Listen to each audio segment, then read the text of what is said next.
Good morning, everyone. It's so great to see you all here again today. I'm glad that the rain stopped and that it wasn't so terrible to drive in. I was kind of worried this morning. It looked pretty bad out there, but we all made it safely, so praise the Lord for that. So if you were here with us last week, we have been going through a series called At His Feet. And this is a series that will be exploring some different stories from the book of Luke as to people who came to Jesus and fell at his feet before him. Most of them were in really great need of something. And so we're kind of exploring this question of what does it look like for each of us individually to fall at the feet of Jesus?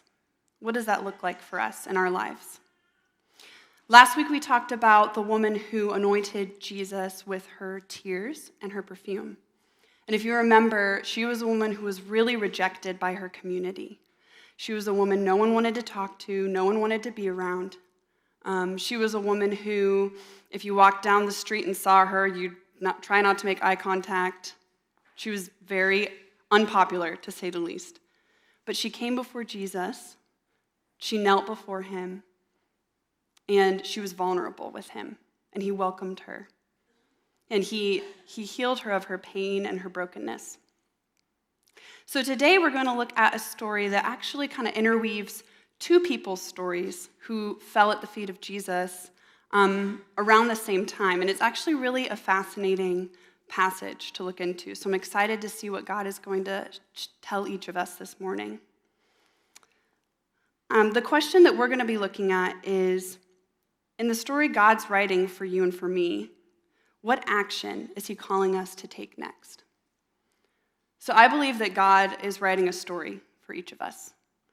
Just like he's written the story of the whole universe and he knows it, he's also, for each one of us, writing our story.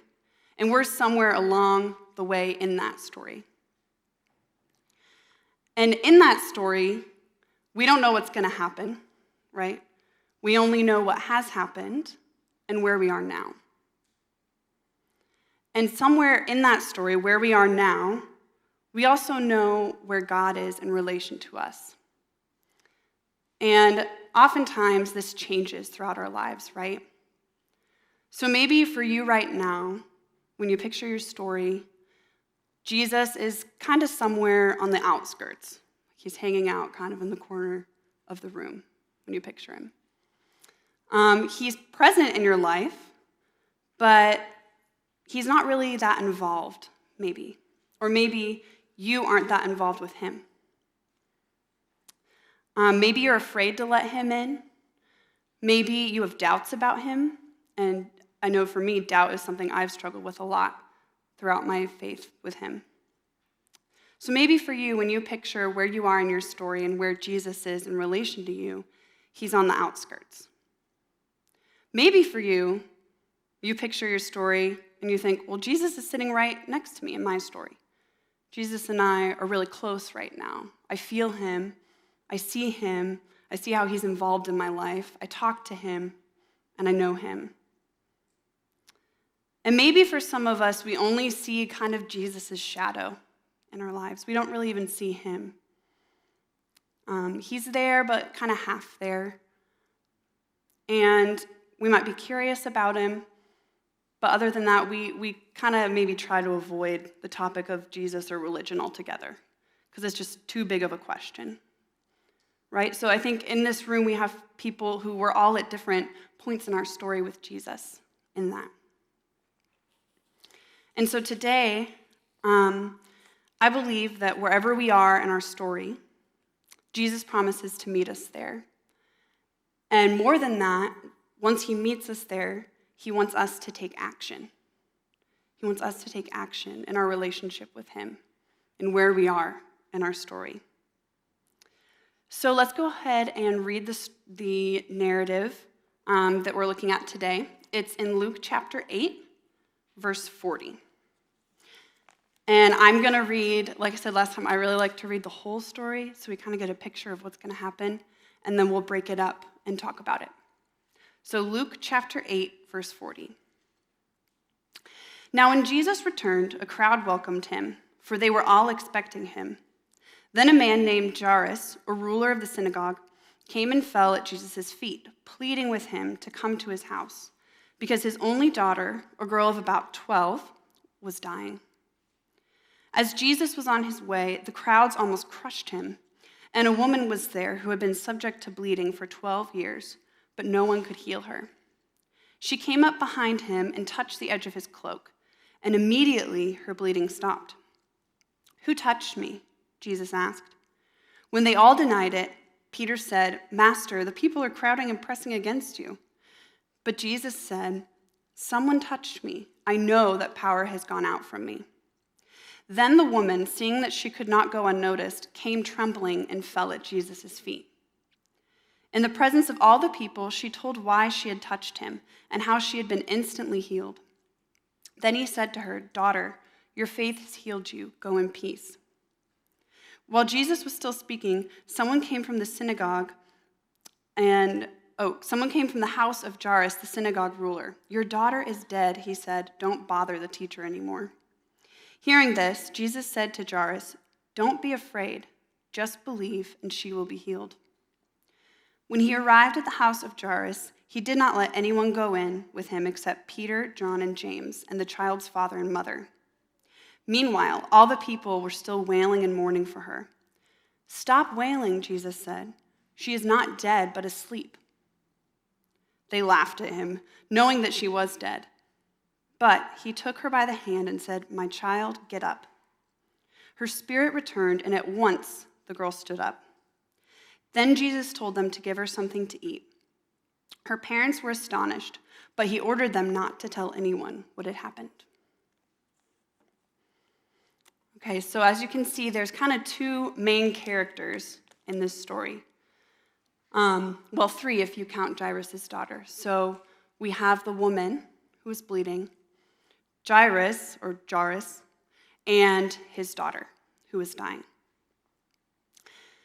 So sometimes when we read the Bible, we tend to view each story as separate from another, right? So let's say I told you, go read the book of John, read all of it in one sitting. You might sit there and read a miracle, and then there's parables, there's stories, and we kind of tend to cut them all up and say that they're kind of different, and one person's story is different from another. But something I've personally been learning is just how connected the Bible is. So oftentimes there's a purpose and a pattern to why stories end up right next to each other in the Bible. And this is one of those instances. So there's a purpose as to why Jairus and this woman's story are told at the same time. And if we look closer than just one reading, we can see that there's a lot of differences between the two, but there's also a lot of similarities. So let's look at Jairus. He was a synagogue leader. He was probably really well known in his community, really popular. He led services and oversaw a group of people, so he was a lot like a modern-day pastor. So people knew who he was. When they saw him fall before Jesus, the people in his community probably knew who Jairus was. But he had a problem. His 12-year-old daughter was dying, and he'd heard about Jesus, and he needed Jesus' help. And he believed enough to go to Jesus. Now, his co-workers, I'll call them his co-workers, they probably did not believe in Jesus, most of them, because they were the religious leaders of the day who, as we know, when Jesus interacts with them, they did not like Jesus, right? They mocked him, they ridiculed him, they called him a liar. So Jairus stood out from those people. And then we have the woman, and the woman was a nobody. Just a nobody in that community. We partly know this because we don't even have her name, right? It just says woman. But we also know this because she had a disease. And so the disease she actually had was uterine bleeding. So she had been suffering excruciating pain for 12 years in this disease. And in that culture, that she was considered untouchable because of that by Jewish law. So you would not touch her. You would be considered defiled if you touched her. You would not interact with her. You wouldn't sit next to her.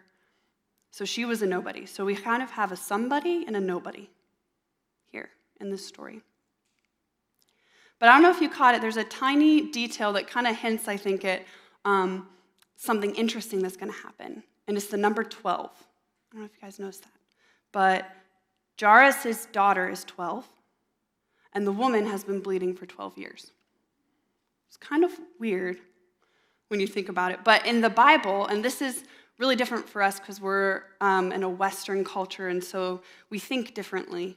But numbers mean a lot in the Bible, right? So like the number 7, God created the earth in 7 days. But 12 is a huge number in the Bible. There's 12 apostles, 12 tribes of Israel. And so, and in Revelation, there's a lot of 12, right? There's like 12 stones that go on the 12 gates, and it's like 12 everywhere in Revelation. So when we read this and we see the number 12, we kind of have to ask, well, does that mean anything? What does that mean? And in my research, I found that 12 indicates wholeness in the Bible. It indicates wholeness, and it indicates government. So we kind of get this picture that maybe something's going to happen, kind of when we see the numbers 12. Something's going to happen. Jesus is maybe he's going to make them whole. So both of these characters were obviously drawn to Jesus. They wanted his presence in their lives. And I think that the big idea for us is that Jesus asks us to reach out to him in boldness, to touch him in faith, and to receive our identity as children of God from him.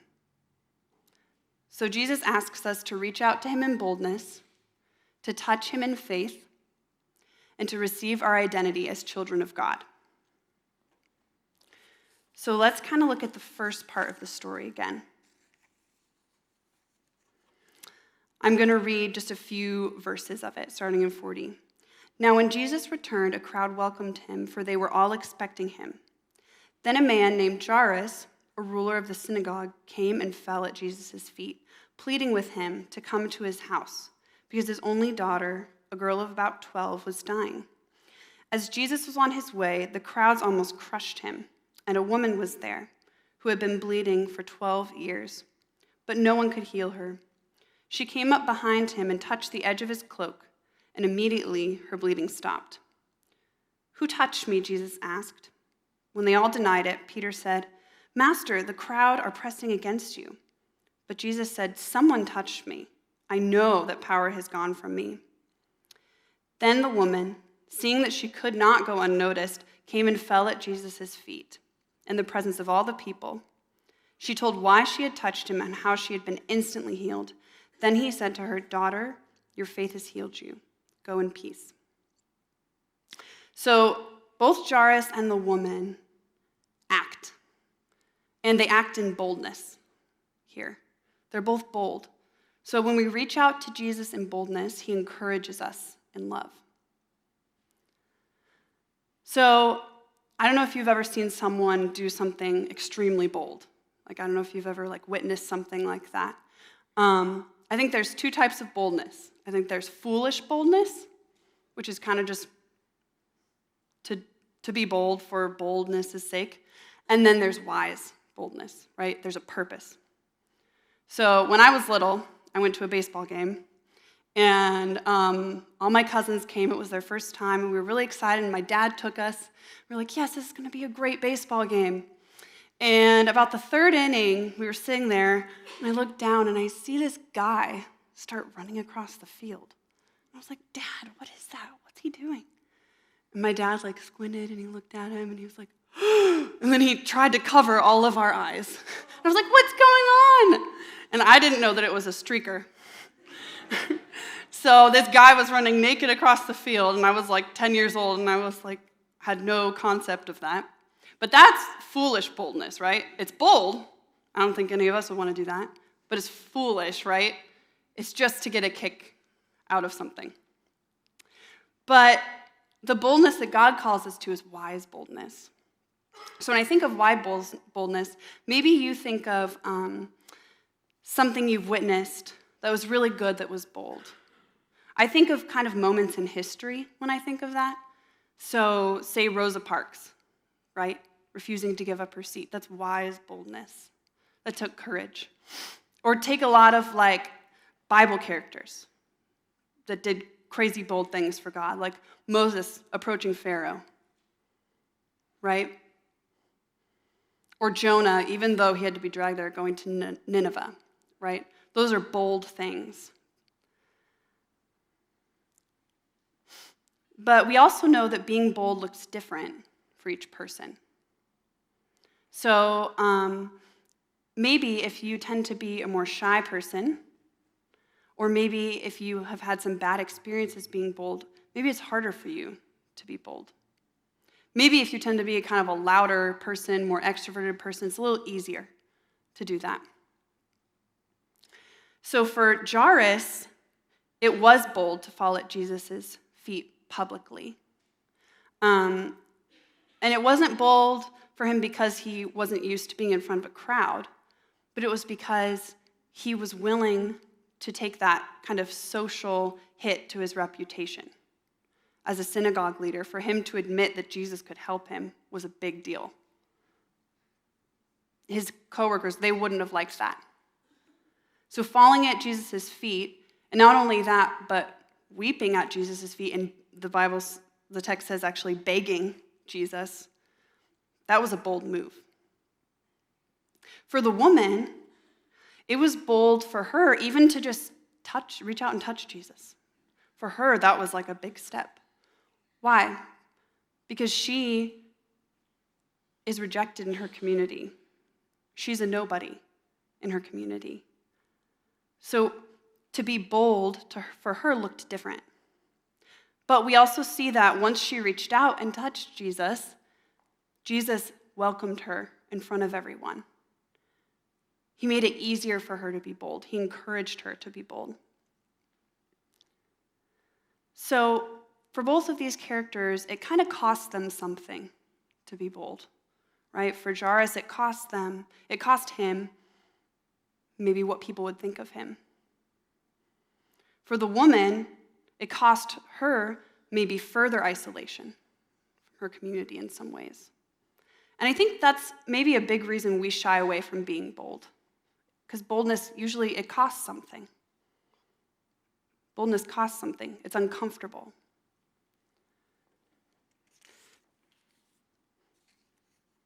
But when we're bold with God, it does cost us something. It costs us maybe vulnerability, time, courage, maybe energy. But the reward is always greater than the cost when we're bold with God. The reward is always greater than the cost. So the reward is Jesus. When we're bold with God, the reward is Jesus himself. And that's wise boldness. So the woman, she was bold with everything she had. And Jesus didn't turn her away. He encouraged her to draw closer to him. And this is a big theme throughout the Gospels, is Jesus encouraging us to be bold. He says, knock and I'll answer. He says, ask me and I'll give it to you. He says, come, follow me and I'll lead you. He's always calling us to an action. He's always asking us to be bold. So where in our lives have we been afraid to be bold with God? So where have we been afraid to become uncomfortable a little bit? Maybe for just a few minutes, maybe an hour. Maybe it's an experience that God's calling you to do, but it requires boldness. So I tend to shy away from being bold with God, and especially with others, because I want people to like me, right? We all want people to like us. And when you're bold, you're really putting yourself out there. And sometimes I think we do that with God too. We want God to think a certain way of us. We don't don't want to put ourselves out there with him. But imagine if Jairus or the woman hadn't been bold. They hadn't approached Jesus. They hadn't believed Jesus was who he said he was. They would have missed out. They would have missed out on incredible healing and peace. So where in our lives does Jesus call us to be bold today? So the second point I want to look at that I think these stories can teach us is that when we touch Jesus in faith, he overwhelms us with his healing presence. So when we touch Jesus in faith, he overwhelms us with his healing presence. One of the most interesting parts of this story, I think, is that Jesus is walking along. There's this crowd, and the text actually says that the crowds almost crushed him. So it wasn't just like people were following him. It was chill. It was like a mob around him because Jesus was famous. So he's crushed among all these people. And then he says, "Who touched me?" And it's no wonder that that Peter, he's like, "This is a big crowd, Jesus. Kind of a lot of people are touching you right now." He's kind of asking Jesus, "I'm sorry, but what?" There's all these people around you. So why are you asking that? It's kind of a silly question. But Jesus says, "Someone touched me. I know that the power has gone out from me." So what strikes me as interesting is that there's something about this touch from this woman that was different. There's something different about this touch. Everyone else, they were touching Jesus. They were around him, but they were just brushing up against him. The woman, though, I think when we look at it and think about it, she was touching Jesus with a purpose. She was intentional. She reached out in boldness, and then she touched him with faith. She knew what she was asking for. She had one goal. And so that's why I think Jesus could tell that was different from all these people crowding around him. She was different. There was someone who touched him, and it was different. And he says to her later, "Your faith has healed you. Your faith has healed you. Go in peace." So I think for us, when we think about that difference, we kind of have to ask ourselves, which are we? Are we the crowd? Do we brush up against Jesus casually? Or maybe brush up against him because everyone else is doing it and my family does it, and so I guess I'll hang out with Jesus too, it'll be great. But there's not really personal faith there. Or are we the woman and we're being intentional when we come to Jesus? We're reaching out to him in faith. We believe he is who he says he is. We believe that he can heal us. So I think that is kind of what Jesus is getting at when he highlights this woman, and then he honors her. He brings her forward. He honors her before the people. And I think he does that to show people that, look, you all came here and you're surrounding me. Maybe you came here for different reasons, but none of you came with faith like this woman did. Because Jesus always honors us when we have faith in him. He always honors us. And I think he was also kind of trying to encourage Jairus, right? So Jairus is still there. This happens on their way to meet his daughter. So I think Jesus is trying to encourage him that, look, I just healed this woman because of her faith. So don't you think I can heal your daughter too? And Jairus might have been thinking too, like, okay, Jesus, time's a-wasting. We got to get back to my daughter, right? But Jesus took his time. He took his time to see this woman and to heal her. And so I think it also speaks to God's timing in our lives. We want Jesus to heal or to act when we want him to heal or to act. But Jesus usually has something different in mind than we do. So are we like the crowd or are we like the woman? Do we reach out to Jesus in faith, or do we just brush up against him because it's what everyone else is doing? Finally, I think that these people's stories can teach us that when we receive our identity as children of God, Jesus rejoices in us as his own. So this is my favorite part of the story. I think that the most beautiful similarity in this story is the words that Jesus says to the woman and the words he says to Jairus' daughter. So if we look, he says to the woman in verse 48, "Then he said to her, 'Daughter, your faith has healed you. Go in peace.'" Then when he gets to Jairus' daughter and he heals after he raises her from the dead, more than heals, he raises her from the dead, he says to her, "My child, get up." And her spirit returned, and at once she stood up. So he calls them both children in this. He calls one daughter, he calls one my child. And so the most beautiful truth about this story isn't just that Jesus healed them. That would be great on its own. I mean, that's pretty life-changing on its own. But it wouldn't be enough in terms of their story and their relationship to God. It wouldn't be enough if Jesus just healed them. He has to welcome them as his children for their lives to be truly changed. So he tells them, by calling them daughter and my child, he tells them that you are mine and I am yours. You're part of my family now. And so when we read this story, like when I was reading it, the question that kept coming up to me is, do I know that I am God's child? Do I know that I'm God's child? And I think that's something we say in church a lot.